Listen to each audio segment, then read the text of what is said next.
If you were to travel 50 miles north from San Francisco on Highway 101, you would enter the fertile Sonoma Valley, home to some of the world's finest vineyards and wineries. Ironically, it is here in a place they call the Valley of the Moon, the picturesque, peaceful, golden rolling hills of Northern California, that you will find Sears Point International Raceway, a tortuous 2.5-mile, 11-turn road course which today plays host to NASCAR's Featherlight Southwest Tour. This facility, known as the most demanding road course west of the Mississippi, will certainly put these drivers to the test today. So stay tuned for the GM Parts Goodwrench 200 coming your way next on ESPN.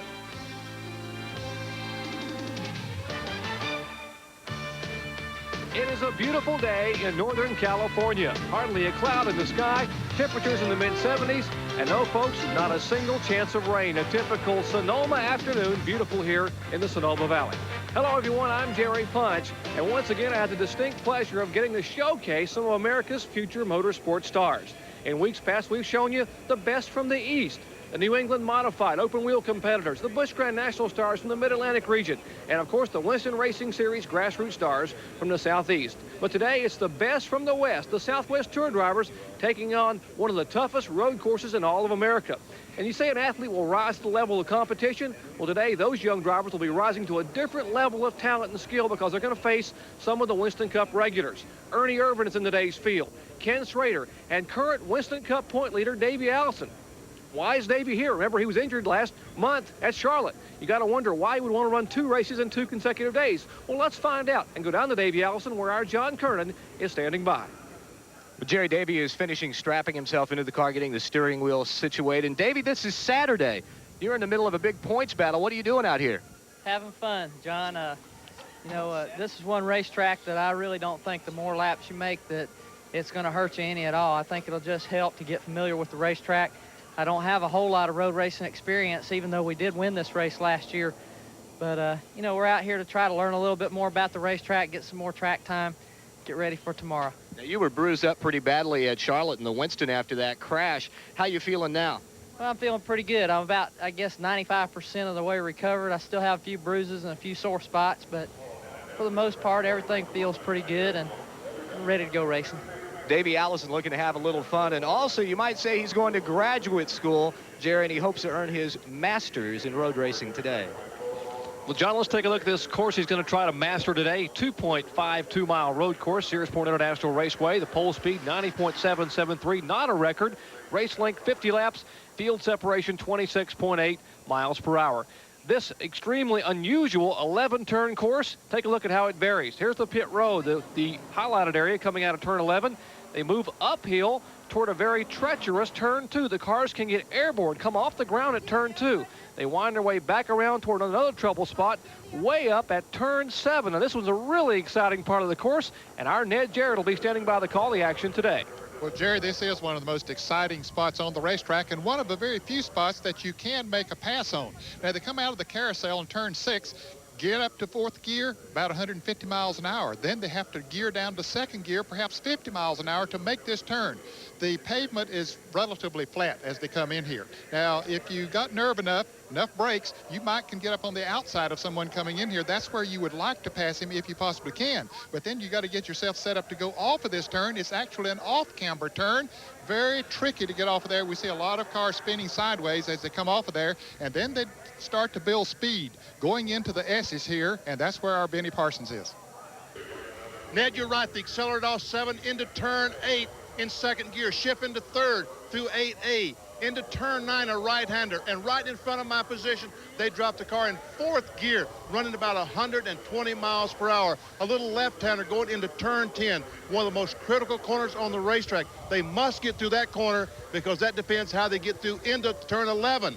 If they don't get through 10, someone's going to drive inside of them and outbrake them into turn 11. We may see cars go into abreast. We won't see many come out to abreast. So I have the action part of the racetrack. If it gets too boring, though, Ned, I am going to go back up into some of the campers, have lunch.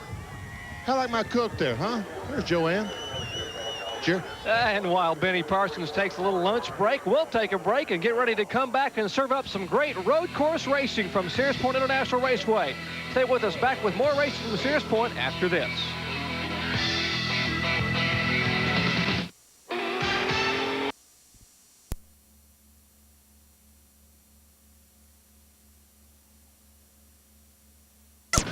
NASCAR Featherlight Southwest Tour for 1992.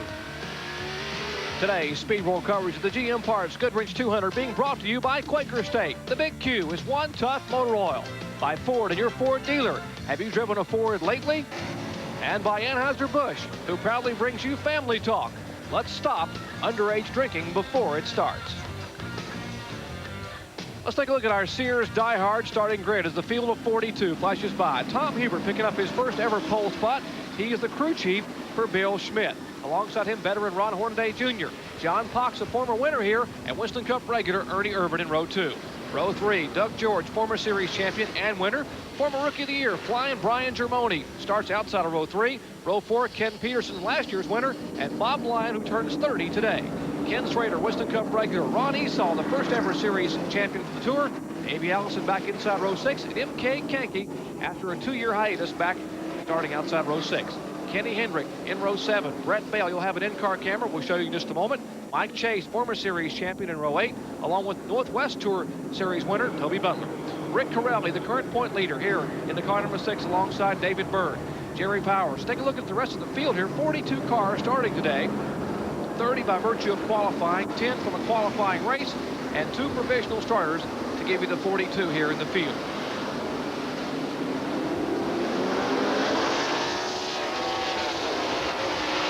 Green flag being displayed to the field. Leading them up toward turn 1, Tom Hubert. Field of 42, flashing beneath the Winston Cup Series bridge. They will climb the hill up toward turn 2, where the cars will make that hard left-hand turn. And when they're up to full speed, they can get airborne. It will come down out of turn 2. Hard left-hander back up the hill again. That's Ron Esau. He has position on Kenny Schrader. Takes that spot away. That is not Earnhardt, folks. That's Kenny Schrader in the black 3. Kenny Schrader driving for Dirk Stevens, Northwest Tour regular. In fact, the current point leader of the Northwest Tour. To turn 6, the carousel, one of the toughest corners on the racetrack.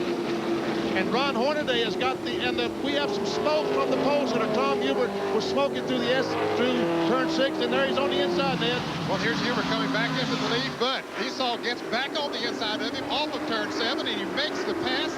There's the car number 73 of John Cox also in that battle. Head towards you, Benny.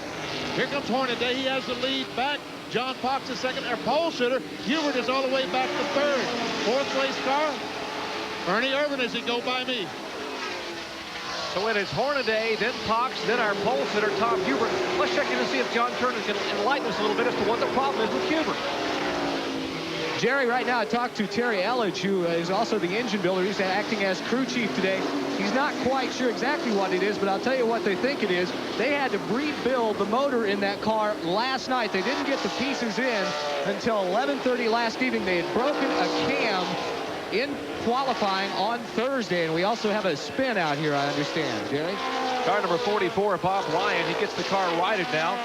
30 years of age today on his birthday, and after a good qualifying run against the Eagle Snacks machine, headed back in the right direction. Yeah. Once again, Tom Hubert, our pole sitter, you heard John Kernan just mention a minute ago, had to have his engine rebuilt.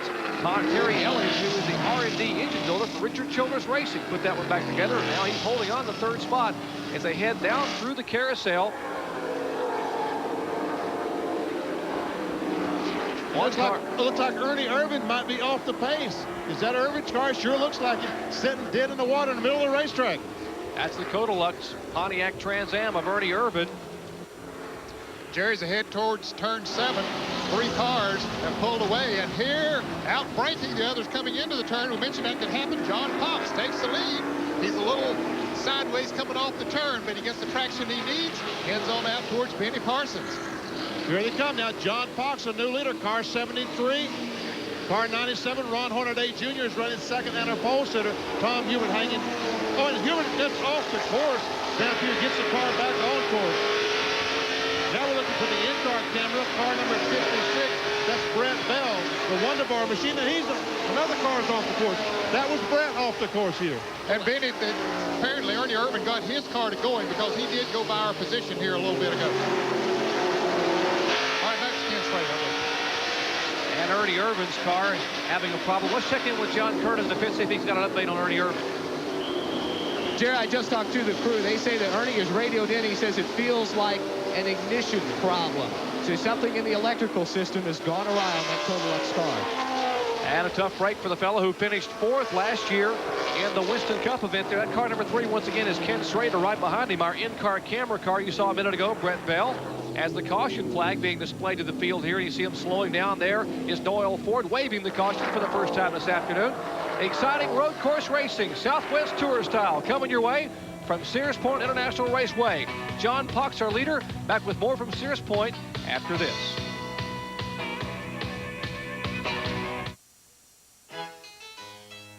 All two-seaters are temperamental, demanding, expensive.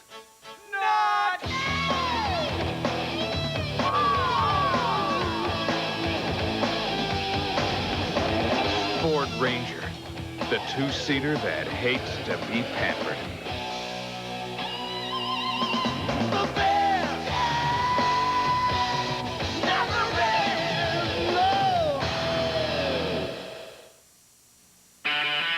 What makes a mountain man a mountain man?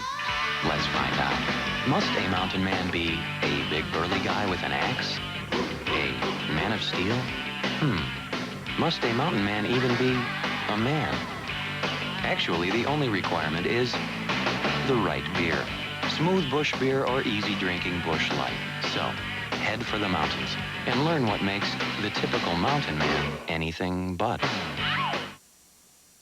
Back at Sears Point International Raceway, as you look at the top 15, we are getting set to go back to green flag racing. Caution just a minute ago for the spin by the car number 65. That was Stephen Barr who looped it around and got the car righted. And John Pox, our current leader, after 3 of 50 laps toward the 200 kilometers. He will bring them down single file beneath the Winston Cup Bridge out of turn 11. And we're back to green flag racing. They spin out 2 and 3 wide to head up the hill for lap number 5.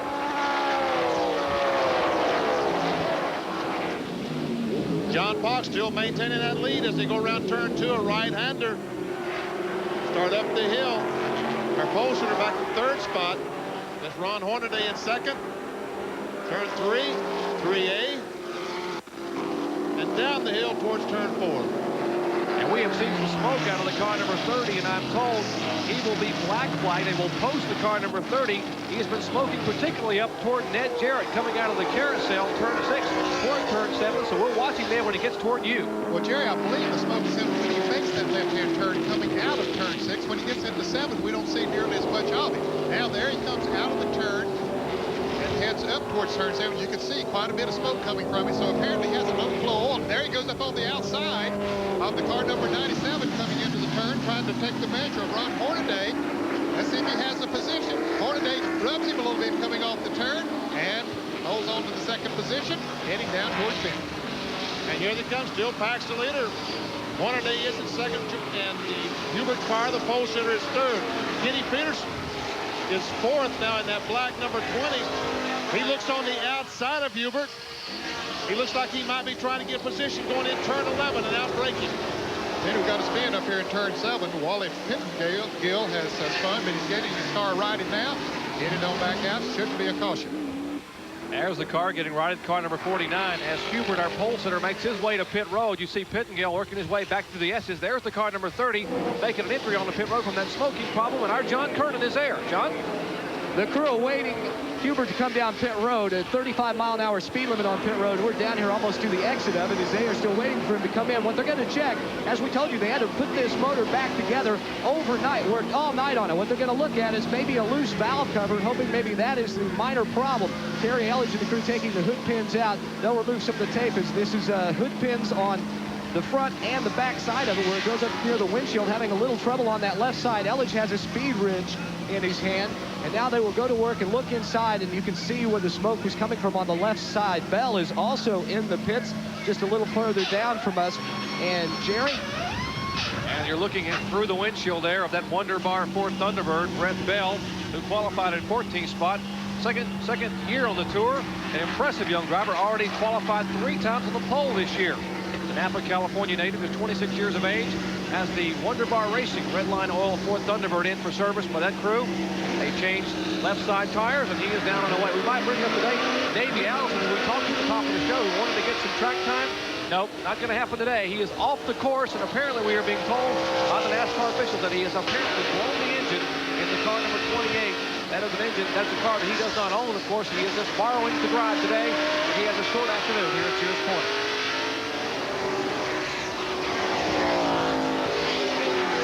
Let's go down to the pits and John Kernan.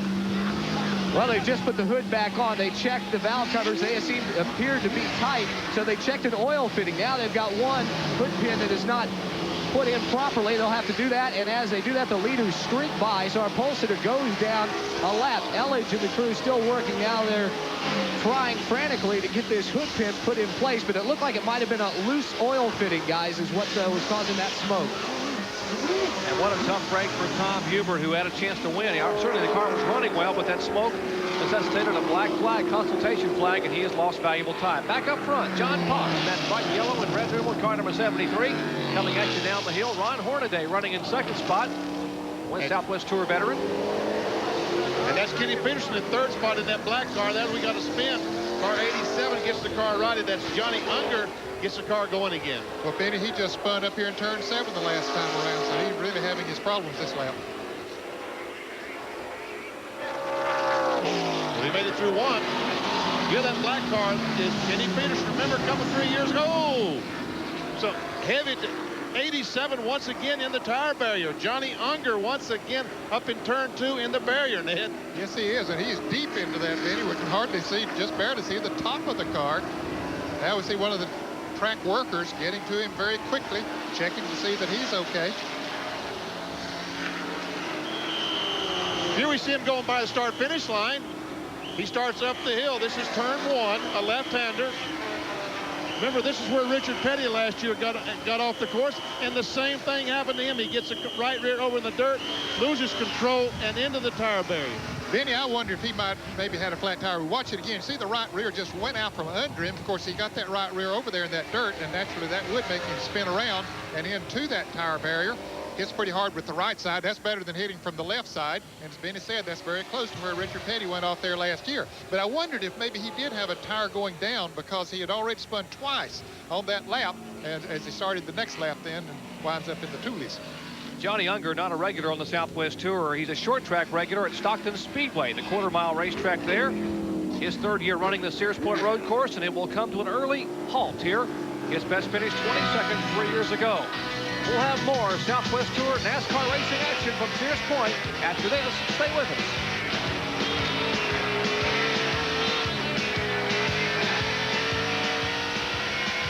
He breaks a tackle at the 5, slides into second. Track packs are brought to you by Quaker State. The big Q is one tough motor oil. There are two different types of wheels used on the cars in today's race. As you look, the big hole right here with a wide bolt pattern, by golly, there's enough room in there for a small dog to jump through it. One of the reasons the teams use this type of wheel instead of the standard narrow bolt pattern is because it's a little bit lighter, so that's less weight they have on the car. They can distribute elsewhere. But there is a problem with this on pit stops. Now, because the bolts are spread so far apart, it takes longer to get the air wrench to each of the particular bolts, so you can lose some precious time in the pits. Why do the teams use this? To cost them time in the pits. Well, here on the Southwest Tour, they only run 3 races a year where they will make pit stops, so it's not that big a hindrance to them, so they like to give up the weight and take a couple extra seconds. And we'll be watching those pit stops throughout the afternoon. Here's we're getting set to go green flag racing. Davey Allison moments ago, he climbed out of that car number 28. That's the 7-Up sponsored Ford Thunderbird, not the Robert Yates owned car. He drives regularly in Winston Cup racing. That's a car owned by Danny Crafton, a regular here on the Southwest Tour. So Navy calls it a day, and we're getting set for more green flag racing as John Potts will lead the field, fanning out 3 wide as they scramble uphill, and fenders flying as a couple of cars come together. That's Kenny Hendricks. Kenny Hendricks got the right rear quarter panel knocked off his car, and where in the world did our leader come from, Jerry? What a start. That's the car number 2 of Kenny Hendrick. You see some of that fiberglass flapping as he goes up through the road course. He had made a good move, Jerry. He started, what, in 13th position, and had already moved up in the top 5. And it doesn't look like it's hurt the running. Well, maybe a little bit. Here's car number 14 that spun off the course. That's Steve Portigott. Current rookie leader, Steve Portigay, in the car number 14, having spun off. There's the car number 04. That is... And folks, don't work on your picture. He is backing up. That's right, Herschel McGriff, at 64.5 years of age. You'd think he would know better. He's having problems backing up. And here's Mike Chase, former champion of this series, showing a lot of smoke. Let's see what happened at the start of the race here, guys. Just a terrible start. I think they brought him down too slow or something. As a matter of fact, NASCAR has said that was a lousy start. They're going to go back and line them up the way they was before. But we can see some contact. Yeah, I don't have to go and line them up because a lot of them are not going to be in the race. Yeah, there were just too many cars trying to get in one position at the same time. Boy, you can see that fiberglass flying. Who is that? Is that Herschel went over and hit the wall hard with the right side? Looked like Herschel McGriff went over and caught the guardrail pretty good with the right side of his car. That was Herschel McGriff, who had started back in 20th spot and worked his way up to 14th position. There's Mike Chase, his smoking Bum-sponsored machine. Bum making an entry into motorsports competition. Remember, they're the people who provide that baggy sports clothing, and they're making their first venture into motorsports. Mike Chase, a tough break for him.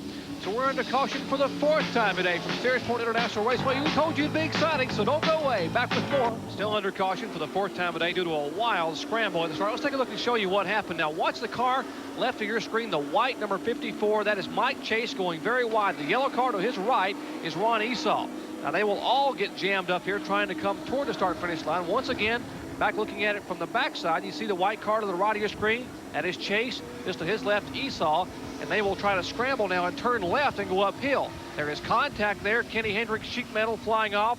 The left front wheel of Chase's car gets shoved in. Here again, you see them bumping together. Sheet metal flying away from Kenny Hendricks. Some of the fiberglass body parts going away. Now Chase's white car there, left of your screen. So those cars heavily damaged, as was Ron Esau. The top 15 as they currently sort out. Doug George, our leader. John Pox, Ron Hornaday Jr., Ken Peterson, and Brian Germoni. 6 through 10. After 11 laps, Rick Corelli, Toby Butler, Jerry Bowers, M.K. Kenke, and Todd Knox. At 11 through 15, Ray Hooper, Greg Scheidecker, Bob Lyon, Charlie Said, and Glenn Cummings. After 11 of 50 laps. Getting set for another wild restart here. We've had lots of racing action in just 11 laps, and we'll watch for a charge up front as Doug George will try to lead him up in lap 13, and he is getting a challenge up the hill. John Pox said, hey, you jumped me on the last start. I'm going to jump you on this start. And Pox takes the lead up in turn 2.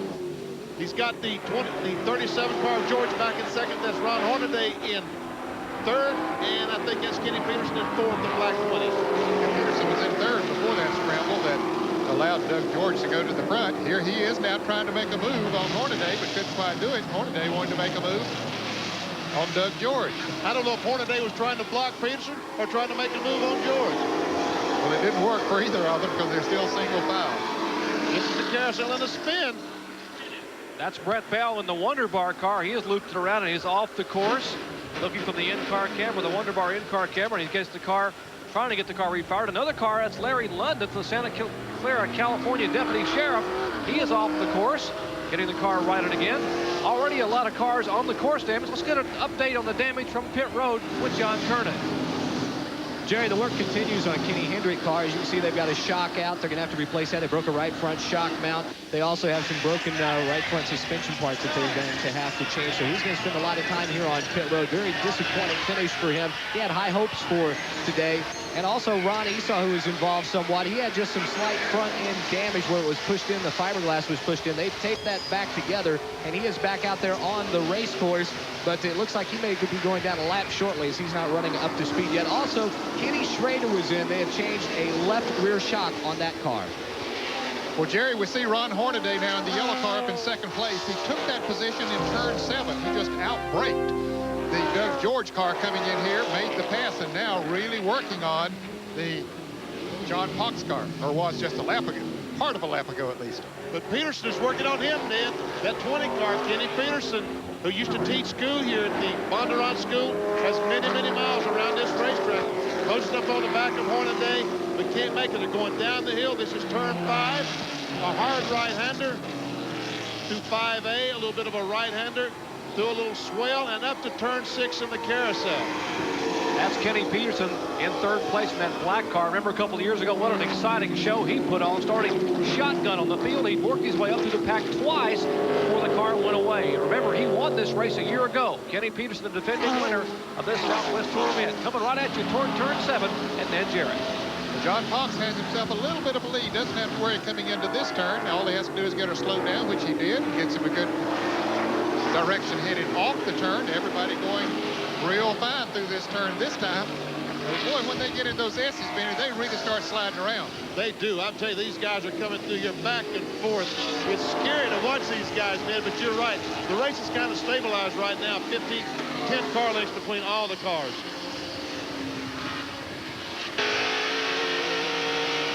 Let's take a look inside the Wonder Bar car. Just a minute ago, he had gone off the course. Let's take a look and see what happened.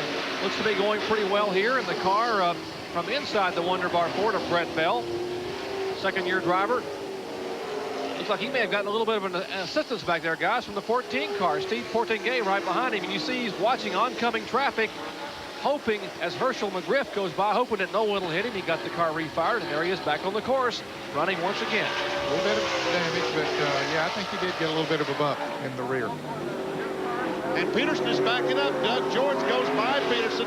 The blue 37 George has went by, so something is going to miss with that 20 car. And you can see how far back they are from Cox and Hornaday. There's Doug George and Kenny Peterson. They are the third and fourth place cars. Right behind them, the car number 5 of Flying Brian Germoni, former Rookie of the Year. They are third, fourth, and fifth. And you can't see the lead twosome. They have pulled away. That being John Fox and Ron Hornaday as they come out of turn 6. They're the leaders coming up toward turn 7. And they draft each other, or at least Hornaday drafting Fox coming into this turn. And I expect they get a little bit of effect from draft coming up there because they get up to 140 to 50 miles an hour.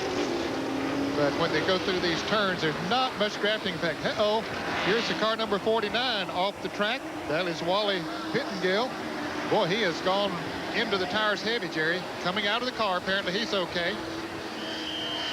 Yellow flag waving. That's Doyle Ford once again. Another yellow flag being shown as Wally Pettingill Jr., the 30-year-old driver, has put his Olds Cutlass into the tire barrier. He is trying himself to get it off the tires, but looks like the car is shoved in there pretty well. Now getting a little bit of help from some of the corner workers. Lap 15 showing the 5th call. She's okay, fans, guys. Thanks a lot. I'll jump back in and fire this thing up. So he figures, Jerry, he figures he's got the rear wheel. He does have. He had him back on the ground again. He might stay in the lead lap. He gets back out there. The caution is out, and he might just get back around and catch up to the back of the pack. But when he went in there, the tires were holding the back wheels off the ground, and he had no traction. But he quickly saw that. Said, if I push that thing off of there, get me some traction, I can go, and he did. I've seen everything now. The guys jump out, push the car off the tires, jump in, and away he goes. It's a big track. One of the advantages of running this 2.5-mile road course, you can have a problem, get out, get the car off the tires, have a drink, maybe a sandwich, not lose a lap. Have a good day here. Sears Point Racing, Southwest Tour style. We'll be back with more racing action from Northern California after this. Goodwrench 200 getting set to go green. And the car number 20, Ken Peterson, apparently has a transmission problem. You see him just flashing by, headed to pit road. That car is stuck in third gear. So he will go on to pit road, try to get that worked out as the pace car pulls away. That Chevrolet safety car beginning to move away. We are getting set for more green flag racing action. Green flag waves, and John Fox will lead him up the hill. Lap 17 of 50 laps, which comprise this 200-kilometer Goodwrench 200. And once again, Fox gets a good jump this time up in turn 2. Doug George back in third. There's a pole sitter, Tom Hubert, back up in 4th spot. Now he's at least 1 or 2 laps down. He is trying desperately to get in front of those 2 yellow cars. Caution flag comes out. He'll be back in the race. Of course, he had that pit stop with the oil leak or whatever it was. Cost him a lot of time. But John Fox, very impressive here as he maneuvers this tough track. They are showing the car number 30 in 34th position, 1 lap down. He has only completed 14 laps, and they were on lap 15, so he is trying to unlap himself, but he will have his work cut out for him as John Cox and Ron Hornaday heading for that sweeping turn 7, but now he's making a move. And Cox going very high, Jerry, into the turn, but Hornaday got down on the ripples on the inside, and that cost him some time. And they come off the turn, head towards Benny in the same position they came in here. But Tom Hubert is taking that spot away from Doug George. The white car is up in the 3rd position. He's not running 3rd. He's 3rd position on the track. If he can get by these 2 yellow cars, and he looks like he has got fire in his eyes, he's going to the front. It reminds me of Kenny Peterson a couple of years ago, Jerry. Impressive performance by Tom Hubert, who sat on the pole, had an early pit stop, now trying to unlap himself. That's John Cox, you're watching right there, the car number 73, the yellow and purple numeral car number 73. Behind him, Ron Hornaday Jr., already a winner this year in the Southwest Tour. Then comes the white car, the car lapped down the pole sitter, Tom Hubert. Hornaday already having won at Saugus Speedway back in Santa Clarita, California, the 3rd mile there, looking for win number 2 on the 1992 Tour. Jerry, you mentioned a moment ago that Ken Peterson had gone to the pits. He's back out on the racetrack now. Don't know if he stayed the lead lap or not, but he is far behind the leader. He's not even anywhere close. He's perhaps 2/3 of a lap or maybe more behind the leaders, but we'll have to check and see if he did indeed stay in the lead lap.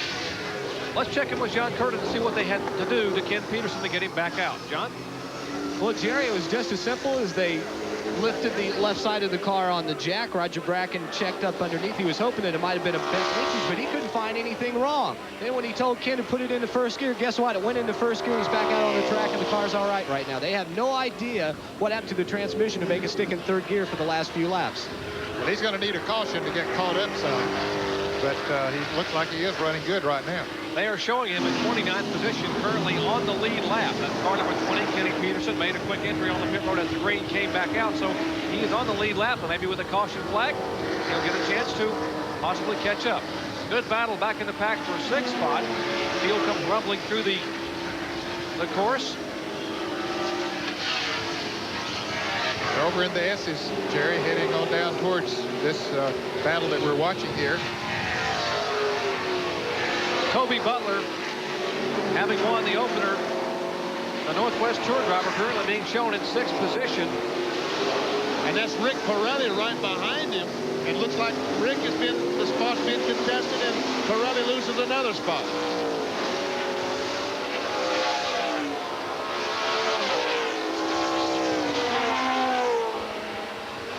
That's Rick Pirelli, the current point leader, and the car number 6 coming at you.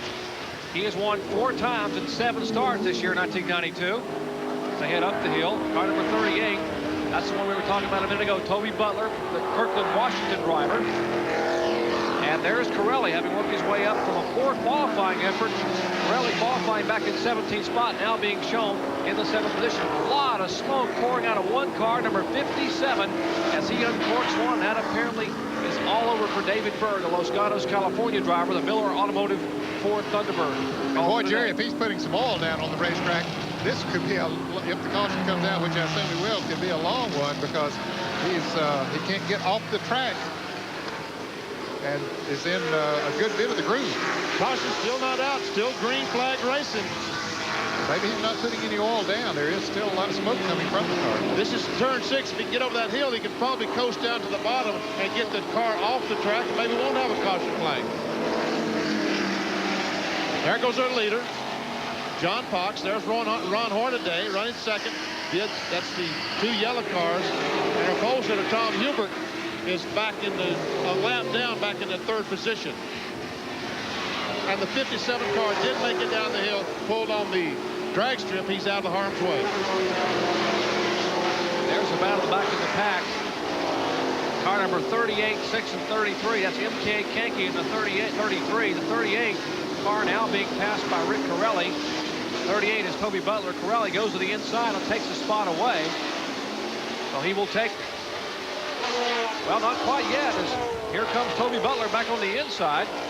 And he will have the advantage headed up the hill. 38 is Toby Butler, and Corelli challenging for that spot. They are in 7th and 8th spot. Let's check in with John Kernan.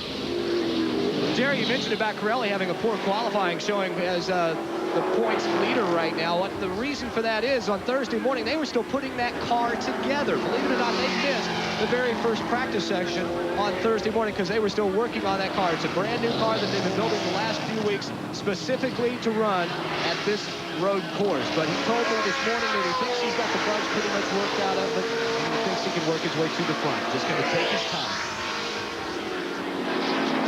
And here is the 30 car. Hubert trying to unlap himself. John Fox, they're coming off turn 7, but he tries a little too hard.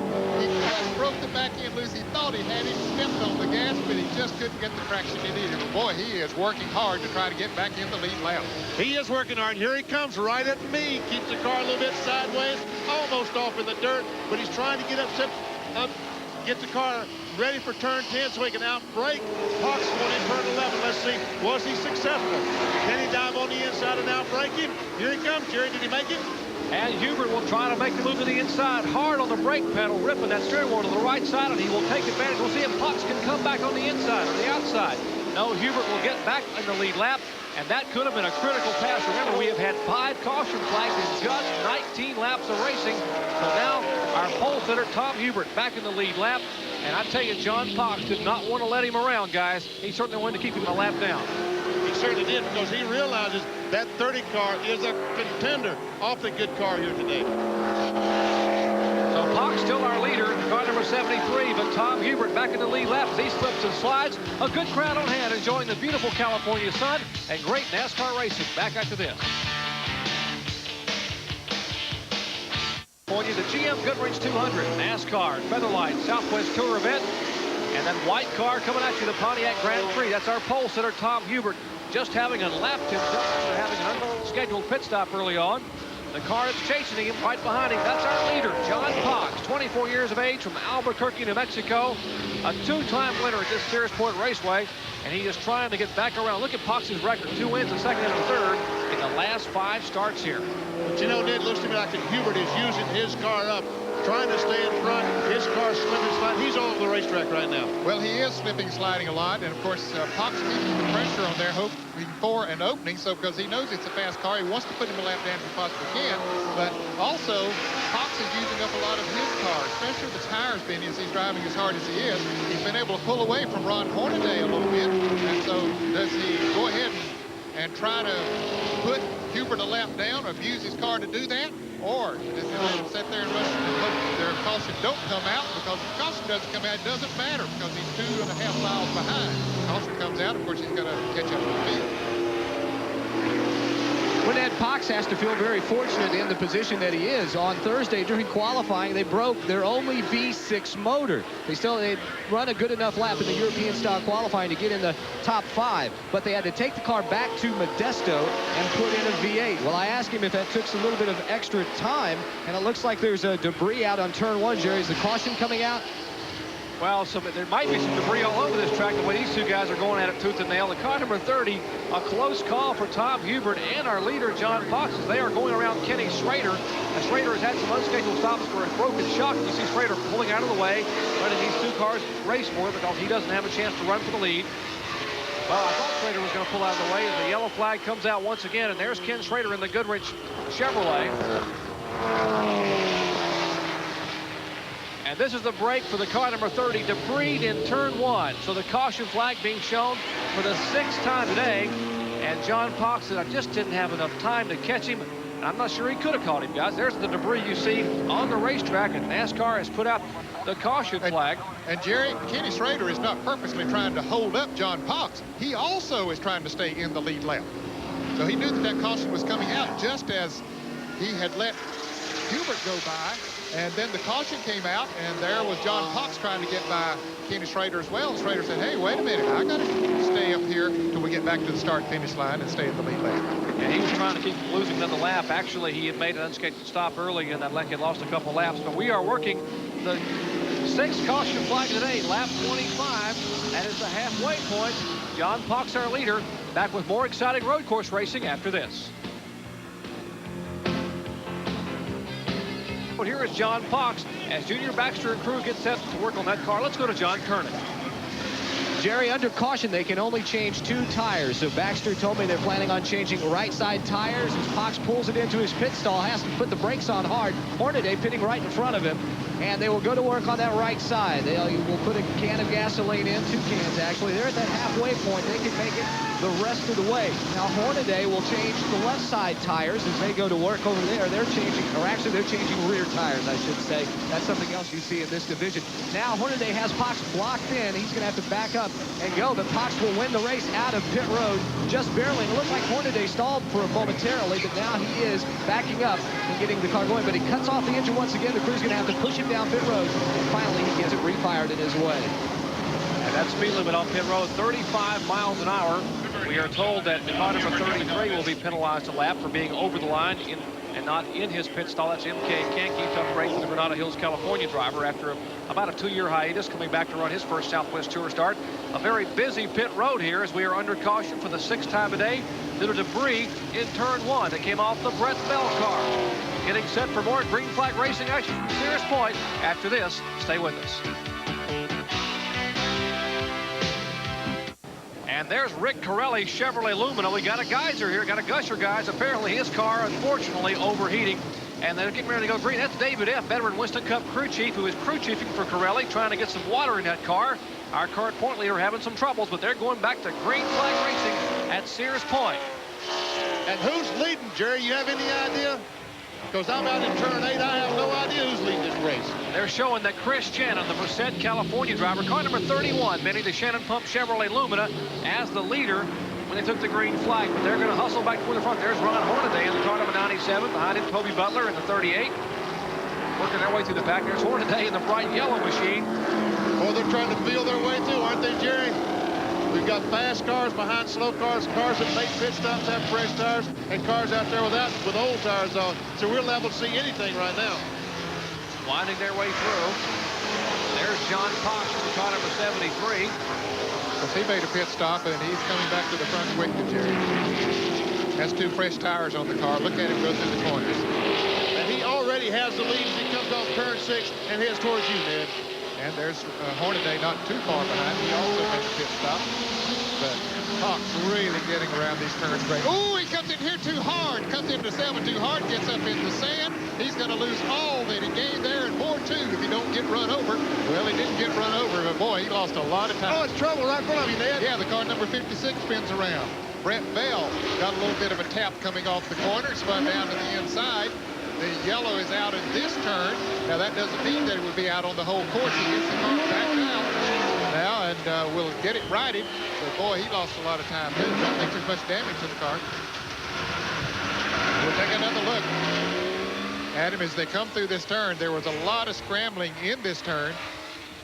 As you can see, John Cox coming in just a little too hot. Gets his left tires out in the dirt here. All the others go by, but he keeps her going, gets back out on the track, didn't get run over, and then right behind him, as they put their brakes on, the car number 56, Brett Bell, gets a little bit of tap from the back end, spins him around down to the inside. No major harm done, except that he lost a lot of positions. And while we're under caution again, you guessed it, yellow flag once again, lap 27 in our NASCAR Southwest Tour Featherlight event. We'll take a break and come back with hopefully green flag racing after this. International Raceway. We are under caution for the 7th time today for this problem up in turn 7 in front of you, Ned Jarrett. John Cox had just taken the lead, Jerry, and he came into this turn too fast, and he said on his radio to his crew, "I messed up, fellas," and he certainly did get in there a little fast, got out in the dirt and lost the lead. Several positions, but he got her righted and headed on. And then right behind him in the Wonder Bar car, number 56 of Brett Bell, he gets a little tap from the rear, spins down to the inside, and sort of out of harm's way. Let's watch it from inside his car now, as he sees all that action in front of him. And he got a little tap from the rear, just spun him down to the inside. Everybody went by on the outside. Brett got his car righted and went on around. And meanwhile on pit road, we have struck steam once again in the car number 6, the Rick Corelli machine. Another geyser, and David F. trying to get some more water in that car. Our current point leader having his troubles. Well, we'll try to go back to green flag racing as Ron Hornaday in the car number 97, Southwest Tour veteran, 34 years of age. Newhall, California driver, leads him slowly up by pit road. And back to the green flag from Doyle Ford at lap 31 here at Sears Point. That's Hornaday, Chris Shannon in second, John Pox in third, as Shannon gets the car out of shape. Pox tries to get alongside, can't quite make it. Shannon has the car out of shape. This is turn 3, now 3A. Now, Pox made his pass right in here a little bit ago, Vinny, when he took the lead. And there he goes again and moves into second place. Looks like he's really getting down in turn 4. This is turn 5, around the right, a little swale, and up to the carousel, turn 6. Now, a little bit of a distance between he and Ron Hornaday. Ron has moved out to a pretty good lead. Those two yellow cars have been running up front most of the day here, but it has been reversed with Pox up front, Hornaday in second, but now Hornaday has the advantage, quite a bit of it. Come into turn 7, he slows her down, gets in there, and so does John Pox this time. He comes in there very nice, gets him a good run off the turn. A lot of cars behind him. Everybody gets off there as well. You can see a few of them slip coming off that turn, but they have a lot of accelerator to the floor when they come off of that turn, Vinny, down in your area. Yeah, that's one problem, Ned. They got too much horsepower when they nailed the gas off that slow corner. That was Chris Shannon that lost the rear end just a little bit as he came off the corner. They get through the S's this time. Not really any problems as they head back towards turn 10 and then turn 11 at Jerry Pump. Got to give a call to Chris Shannon, guys, making only his 3rd ever Southwest Tour start, as we have a car in the Toolies over in the, he comes back on the course over against the tire barrier. Looks to be the car number 9, or pardon me, car number 17, the car back on the course. Another car spinning, that's Doug George in the car number 37, the Atwater, California driver, former winner here. Car slipping and sliding here on this 2.52-mile road course. Started to say a minute ago, you got to give a call to that car number 31, Chris Shannon. Only his 3rd Southwest Tour start for the 25-year-old driver. If you look at our leader there, Ron Hornaday. Shannon being shown back in the 3rd position. Let's show you again what happened just moments ago as these cars came down in the fastest part of the course. One car sliding sideways. We will bounce off that tire barrier, ruffle a few tires, headed over toward the ESPN trucks there in the compound, and gets back off the grass and heads back for turn 11. Jerry Punch, did you see that corner worker jump for safety when he came down through there? He said, I'm leaving here. And I tell you what, when they come down through the S's and lose control, I'm leaving here too. I want you to understand that. Indeed. What kind of speed are they carrying out of turn 8 by you, Benny, as they head for 9 and 10? Too fast for me to stay here if they get in any kind of trouble, I tell you. There's Brian Germoni in the car number 5. He has made a move around Shannon to take away the spot. He did that coming into turn 7, Jared. Did it very nicely. Here comes Germoni. He's moved into 3rd spot as he goes right by me. Chris Shannon, Toby Butler, and the 16 car, Jerry Bowers. Good run for Jerry Bowers. Being shown in the top 5, top 6. Car number 16, there is Bowers. Toby Butler showing a little bit of sheet metal flapping on his Ford Thunderbird. He won the season opener at Phoenix. Now Bowers will make a move inside of Toby Butler to try to take the spot away. Take a look at our AutoZone race summary here. Leader Ron Hornaday Jr. has led 6 of the 31 laps thus far. There have been 7 cautions for 17 laps. 22 cars remain on the lead lap, exactly half the field. There have been 6 different leaders and 4 different lead changes. Lap leaders, John Pox, Doug George, Ron Hornaday, and Chris Shannon, our 4 leaders. Out of race, well, a bunch, we might say, as you read them there on the screen at our AutoZone out of race recap. I think you could add car number 9, Will Harper, to that as well. He just rode by me a moment ago. The car was dead. It's going slowly down through the S's down the back stretch. I would imagine he'd pull off the track as soon as he gets an opportunity. Jared, before all these cars made pit stops, John Pox was able to pull away pretty good from Ron Hornaday. Now that he's gotten up in 2nd place, Hornaday had himself a good lead, and Pox is not gaining on him. I agree with you, Ned. He's not gaining on him. Looks like Hornaday has found the combination, and he's put some distance on Pox, if anything else. This, we're looking at the race for a 4th spot now. Through by you. And here comes a mess of cars towards you, Ned. Yeah, there are. There's the car number 30 we're showing you. That's Tom Hubert, who was our pole sitter. He lost a lap, got his lap back, made a pit stop, and now, fellas, he is being shown in the top 15 Car number 30, there is Tom Hubert in 11th place. He has moved all the way back to 11th place, the 37-year-old driver from Cottonwood, California. He is the crew chief for Bill Schmidt. Many of you know who Bill Schmidt is, a 4-time Winston West champion. And if he's a crew chief, he's not a bad driver either, fellas. I'll have to agree with that because he is definitely on the move. Right now, he needs a caution flag to get him back up front with these guys. That's pretty impressive on a track that is so hard to pass on. And to come from the back of the field as he did, back up to 11th. Here he is now, picking off another position. You're looking out the rear of Brett Bell's Wonder Bar 4, the 30 car. The car we're talking about, Tom Hubert, is the white car directly behind Brett Bell. Jerry, we got caution up here in turn 7. The turn worker is showing the caution. We don't see anything here in this turn, but that we have caution on the racetrack. We have caution on the racetrack. Did I say caution flag you needed? He got it, Jerry. Well, Benny, he's going to kiss you when he catches you because he loves this. Caution waving here, full course caution for the 8th time today. Caution flag waving. One car has pulled off of the racetrack. See the corner worker there waving that yellow flag or holding the yellow flag. Static caution there. And there is Doyle Ford as the wind whistles through that yellow flag. Lap 33, 8th caution flag of the day. And Ron Hornaday will try to hold on for 18 more laps to pick up win number 2 for 1992. Back with more from Sears Point after this. Most of our customers come to AutoZone for low prices and for parts they can replace themselves. But many people come because we speak their language. Things like duration and lift and compression ratios. To Raceway here in Sonoma, California, beautiful Northern California. After 34 of 50 laps, Ron Hornaday Jr. being shown as our leader, John Pox in second, Brian Germoni is third, Chris Shannon, a great effort by him, currently being shown in the 4th position. Now Shannon pitted on lap 10. Got to be concerned about the fuel mileage possible, but a lot of yellow flag laps giving him a break. Lap 36, as Hornaday will lead him back up the hill. They fan out too wide. Toby Butler now making a challenge for the 5th spot as he moves inside the car number 16. That is Bowers, Jerry Bowers from Meridian.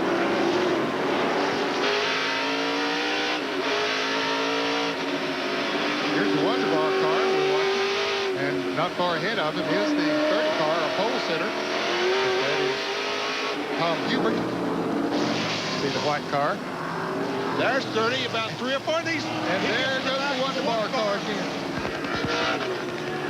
Yes, the wrong way again, and look at all these cars coming directly at him. He keeps the car going. Pulls back on the racetrack, not in front of that car, though. He waits for the track to clear, and he's going to pull back on the track and keep going. That's a tough break. As we watch the leaders come into turn 7, Hornaday gets a little sideways, and so does Pox going off the turn. Here's the Tom Hubert car coming in. He is moving up, fellas. Watch him. He's coming right at me, Ned. Here's a replay as he tries to make it 3 abreast right behind Brett Bell in the Wonder Bar car and just touches the rear of the Brett Bell car, and around he goes. And meanwhile, Hubert continues on his way. He is being shown in 7th spot, now making 6th, 5th position as he has gone by Toby Butler and Jerry Bowers. Boy, you know, Jerry, I said it's hard to pass on this racetrack. He just passes him where he catches him. Tremendous horsepower in Tom Hubert's car. It's a little 311 cubic inch engine prepared by Terry Elledge, who is the R&D engine builder for Richard Childress Racing. Yes, back east, Dale Earnhardt's team. Well, that car is working, and he is driving the wheels off it. And Terry Elledge used to build engines for me back in 1979, 1980 while I drove MC Anderson. Looking at that white car with the red number 30 on the side, Tom Hubert in 4th position. He has put on a driving display today. From the back of the pack, and here are the 2 cars he's chasing. Ron Hornaday, the car number 97, 34-year-old driver behind him. 24-year-old John Pox, a 2-time winner here at Sears Point. Not that far behind him. This is turn 6 as Tom Hubert goes down in 6, accelerates off the corner and heads out for Brian Germoni, trying to take away that 3rd spot.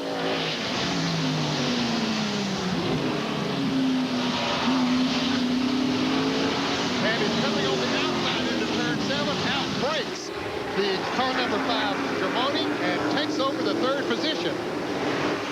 Wow, that was a gutsy move there, Jerry. I tell you what, I haven't seen anything like that. I don't think he passed him on the outside and cleared him before they got to the corner. And there he goes right by me toward you, Jerry. He literally inhaled Brian Germoni, and he is moved by about 8 or 9 car lengths. Hubert looks like a man on a mission. And here are the 2 leaders he is hunting. And look at Hubert coming at you in a hurry. He better jump in that brake pedal and end up in Petaluma.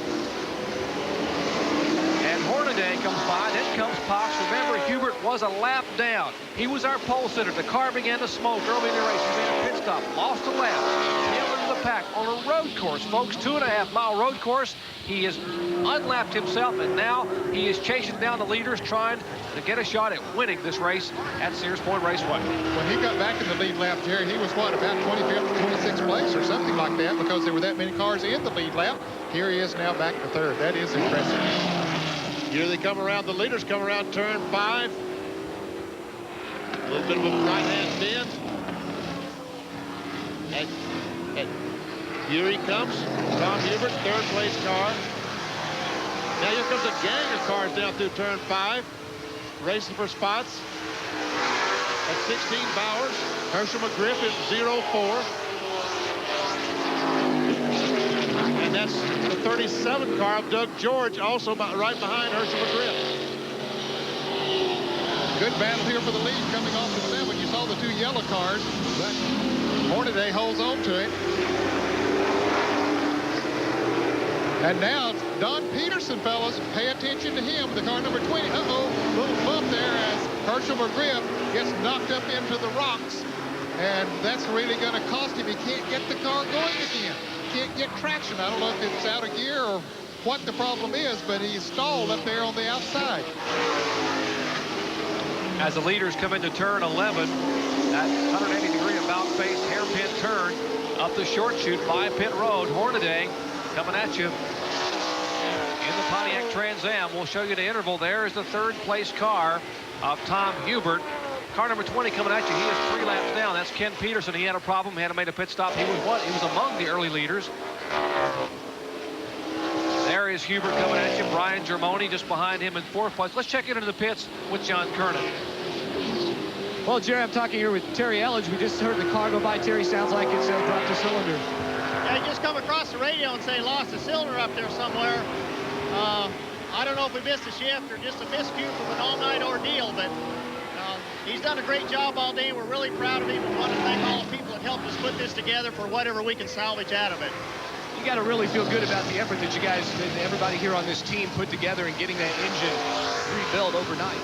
Well, that's right. You know, and a lot of local people helped us out here, and some of my co-workers back east sent us some parts together, air freighted it, made special trips for us, and Tommy went out and did a super job, and we just want to thank everybody. You know, we're just really happy with the performance today. Because the chance of winning is over, so now he's just going to ride it out. That's right. We've done all we can do, and we're picking with what we have so far. So we'll just take what we've been given, and we're grateful for it. And keep going. Thank you, Jerry. And Herschel McGriff's loads. You talked to Terry Elledge here. We saw the 04. There's Tom Hubert in 3rd position. The car number 30 now being running on 7 cylinders after a tremendous effort to get that car back together. Just you see creeping to the top of your screen beneath the bridge, that was Herschel McGriff's car number 04. And Jerry, he sort of was knocked off the track here coming off of turn 7, and he couldn't get the car either in gear or couldn't get it fired or something. I don't know what the problem was, but he sat up there for a little bit. Some of the track workers went out and pushed him back onto the pavement, and so he got it to rolling again, but I expect he's headed to the pits. Look, he was coasting as he went by me, Ned. Looks like he was trying to coast to the bottom of the hill, just like the Will Harper car was just a moment ago. Laps are winding down to the GM Parks Goodwrench 200 at Sears Point International Raceway. Can Ron Hornaday hold on to pick up win number 2 for 1992? We'll find out when we come back after this. Sears Point Raceway in Sonoma, California. While we were away, there was a quick caution flag to remove a car from the racetrack, and now we're back to green flag racing action and a challenge up front for the lead. John Pox swings high, wide, and handsome and takes the lead going uphill toward turn 2. So Pox the leader, and Hornaday now right on his rear bumper. Looks to me like Hornaday might have missed his shift as he went by the start-finish line, because I don't know where in the world Pox would have got that much power to go by him, Jerry. And Hornaday is filling up that rearview mirror right now of John Pox. Hornaday thinks make a move to the inside, coming downhill for turns 4 and 5. John Pox, a two-time winner at Sears Raceway. Let's take a look at that young man, 24 years of age, from Albuquerque, New Mexico. He's our leader. Ron Hornaday, the veteran driver, 37 years of age. 34, I should pardon me, California. Finished second in the points last year. They come out of turn 6 and head for Ned Jarrett at turn 7. And Pox is able to move away a little bit, Jerry, as they come in here. And you see that shift that Benny Parsons, Benny, that's probably exactly what happened to Hornaday. He must have missed the shift. Looked like his car just sort of stalled on the restart coming up the hill there. And Pox goes right around him. Well, I thought maybe that he had a cylinder going or something, but right now he seems to be keeping up. Meanwhile, we're watching from the belt for the Wonder Bar car, and the 14 car in front of him was out of control, and he was trying to dodge Steve Portingay as he went back and forth. And now he's going to try to get Bynes down right in front of him. Those cars are battling for 9th and 10th place. Pardon me, guys. Those cars are battling for 9th and 10th spot. Portingay was being shown as the 9th place car. He now is being passed by Brett Bell. As you look at the backup, the Wonder Bar Ford Thunderbird. Remember, this car has spun a number of times today, but yet he is still in the hunt, now being shown in 9th overall. See that? Look at Portingay behind him, almost been out again. Next time you see some of those guys, I give us some samples of those Wonder Bars. There's Brian Germoni and Doug George. It's a battle for what, Jerry? Battle for 3rd spot, Benny. Brian Germoni in the car number 5, and Doug George. Germoni, former Rookie of the Year. Doug George, a former winner here at Sears International Raceway in the car number 37, the 1990 Southwest Tour Series champion. They are battling for 3rd and 4th spot. This is through turn 5 downhill. Around a little right-hander up towards turn 6. And Doug George is right up on the back brake of Germoni. Off the carousel. And Bella, go ahead, Ned. Excuse me, go ahead. Well, as they come off the carousel heading towards turn 7, John Pox is pulled away from Ron Hornaday. So we understand that Hornaday maybe has a fuel pickup problem on his car. As we see, the car number 5 of Brian Germoni holding off the car number 37 of Doug George as they head down towards the S. Is Benny and you. Here they come. Hornaday goes by me right now. Car seems to be running fine, but meanwhile, Germoni trying desperately to stay in front of Doug George. Now, something happened to Germoni. He waved to Doug George and said, go ahead, and he has a problem right in front of me, Jerry. And Brian Germoni, former Rookie of the Year on the Tour, his car having troubles, and Ron Hornaday makes his entry onto pit road. Apparently, Ned mentioned a fuel problem. Let's check in with John Kernan. What they think, Jerry, that they're having a fuel pickup problem. When the car came back around this last time on the green flag lap and came by us, it sounded kind of sick, kind of sputtering.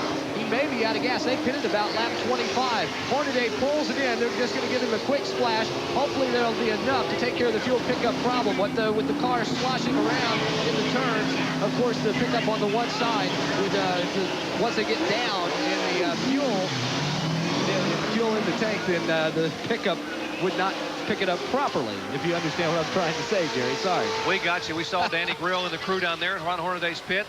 As you see, the car number 5 of Brian Germoni now slowly creeping his way toward pit road. And I tell you, one guy who's got to be breathing a sigh of relief right now is John Pox, a 24-year-old driver in that Chevrolet Camaro. Pox, who still holds the qualifying record here. This is the same car he set the record in here a couple of years ago. He sold this car to Alan Beebe. There is John Pox, the fellow we're talking about. This car is owned by Alan Beebe, the father of Troy Beebe, who ran some on the Southwest Tour, now runs intermittently in Winston Cup and Busch Series competition. And he called Pox back to drive the car a few weeks ago. And I think he's got to be feeling pretty good, guys, about that phone call he made right now. I would think so. He just went by me in the car. That car is running flawlessly. And there's no one right now. Finally, Doug George is coming into sight of the second place car. So he's got almost entire backstretch for a lead.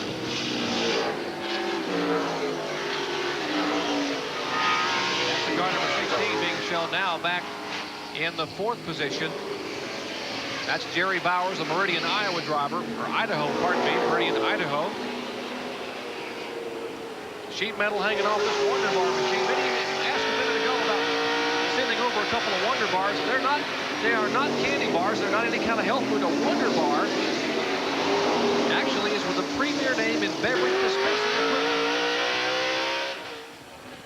And Jerry, here's car number 93. Charlie Sayad has a problem, and he stalled on the outside here of turn 7. The car just simply quit on him as he came around here, and there is caution in this turn right now. Don't know if it'll bring a full course caution out or not. Probably will. And that's going to be a bad break for John Fox because he built such a tremendous lead. Well, here he comes down through the carousel, turn 6. No caution flag right now. There's another car spun out, car 62. That's the Matt Riley car is spun. He's sitting dead in the water, so I wouldn't be surprised if a caution flag does come out. And I tell you, Ron Hornaday is the guy that's going to be the benefactor should we get a caution flag. And he's coming through turn 7 now, and the yellow flag is out, so John Fox is going to lose that big lead that he had.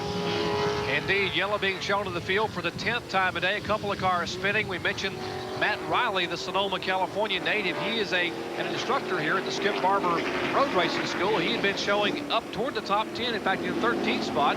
So he now has spun his car. Jerry, I'm sure some of the fans are wondering what happened to the 30 car, the man that sat on the pole here, Tom Hubert. Before we went away for that other caution, you know, he was running in 3rd place. We said he'd lost a cylinder. Well, they finally quit. He's up here in turn 7. You can see that white car down on the inside, and then you see the car number 93 of Charlie Sayad here on the outside. So we have 2 cars that are stalled up here in turn 7. And Charlie Saeed, the 46-year-old driver, told me he wanted to finish at least one time here at Sears Point. That will not happen today. Back with more after this.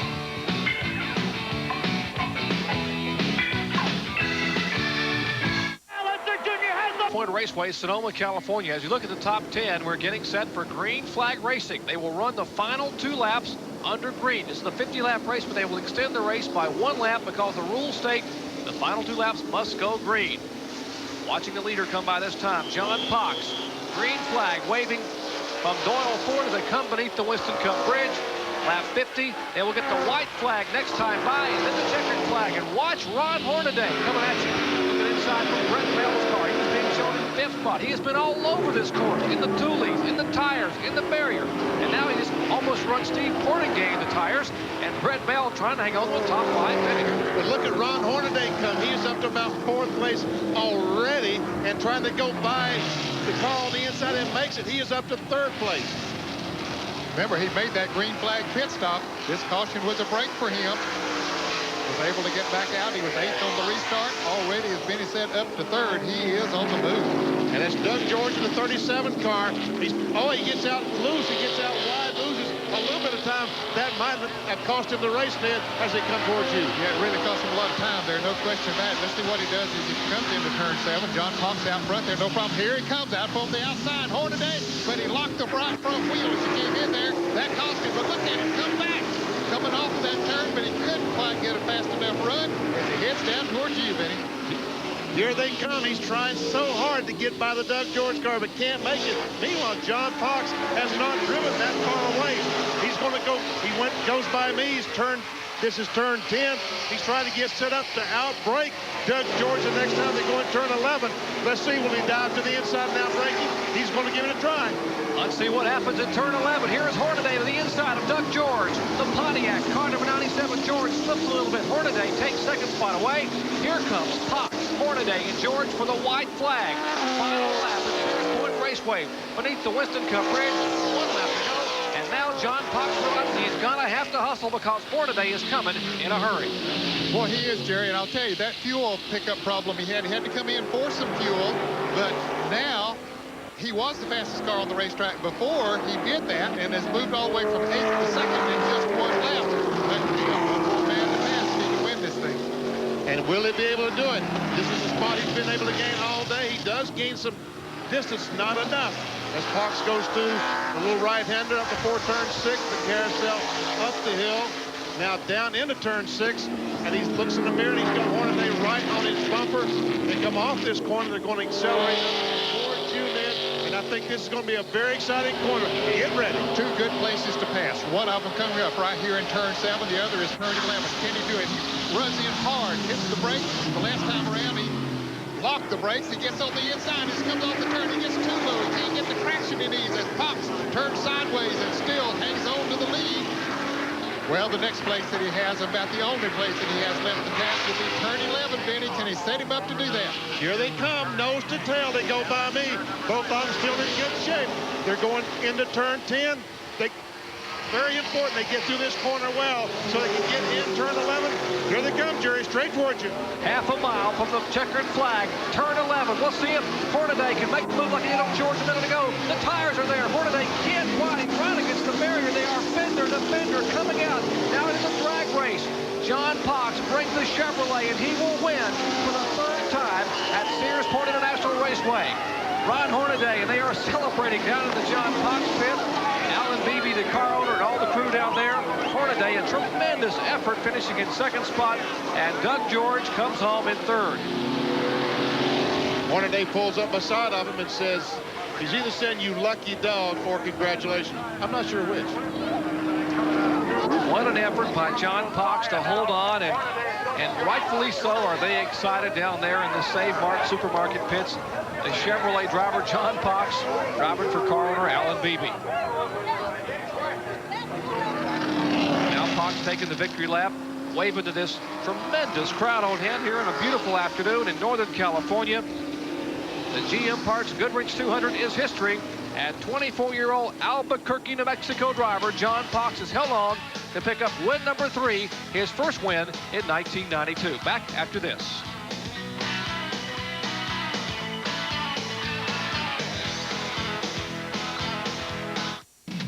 It has been a beautiful day for racing here in the Valley of the Moon. Sonoma, California, as 24-year-old John Pox is on his way to victory lane, having just won the GM Parts Goodwrench 200. Our Speed World coverage has been brought to you by Valvoline. People who know use Valvoline. And by Goodyear, #1 in tires. What a final 2 laps, a battle between Pox and Hornaday. Our winner now standing by in victory lane with John Kernan. Man, what a finish. Tell me about that last turn down there. Almost had you, didn't he? Well, Hornaday was running strong all day, and my brakes weren't quite up to what they should have been, and they were getting me at both ends, and I wasn't sure if Hornaday was on the lead lap, so I kind of fell asleep, and they said, no, he's running for position, so I did the best I could to make the track as wide as I could. What about the pass for the lead? That was a pretty good one up here. Yeah, the car, you know, I got to thank the crew first off. They did a wonderful job. We blew a motor in practice, and they put another one in. They stayed up all night. It's just so wonderful to come out here to run with these people like Save Mart. They're wonderful people. NASCAR, Redline Oil, you know, all my sponsors I got to thank tremendously. Now, you knew Hornaday had pulled off and had to go get some gas in the pits. Did you ever expect him to catch back up as quickly as he did? No, I didn't. Like I say, he was running good all day, and I guess that's why I thought he was a lap down because he was back in action. Well, Jerry, that's John Pox, the winner, and he's got some celebrating to do. His crew is standing by, and they're ready to pop the cork. Actually, they have popped the cork on the champagne. And appropriately here in wine and champagne country, Pox the winner, Hornaday, George Butler, and Brett Bell brings the Wonder Bar car home in 5th spot. Blair Aiken, the other rookie driver in the field, finishes in 10th. Looking at our full field rundown, Kenny Schrader back in 15th position, 16th through 20. Herschel McGriff finishes in 16th spot. Tom Hubert, our pole sitter, finishes 23rd after a tremendous run early in the afternoon. M.K. Kanke getting a 30th place finish. Rick Corelli in 29th, our point leader. He will hold on to the point lead, but barely here by just 4 points. David Bird in 35th. Kenny Hendrick having trouble early today. And Davey Allison finishing 40, with 41st going to Darrell Krantz. Remember, a lot of racing action to come your way tomorrow live at 4 p.m. Eastern Time. It's the Save Mart Supermarkets 300. Davey Allison, can he do it 2 years in a row? The front row tomorrow, Ricky Rudd and Ernie Irvin. Rudd, his 3rd consecutive pole at Sears Point Raceway. Remember, coming up next, baseball tonight. For Ned Jarrett, Benny Parsons, John Kernan, I'm Jerry Punch. Once again, congratulating John Pox on his win at Sears Point. So long.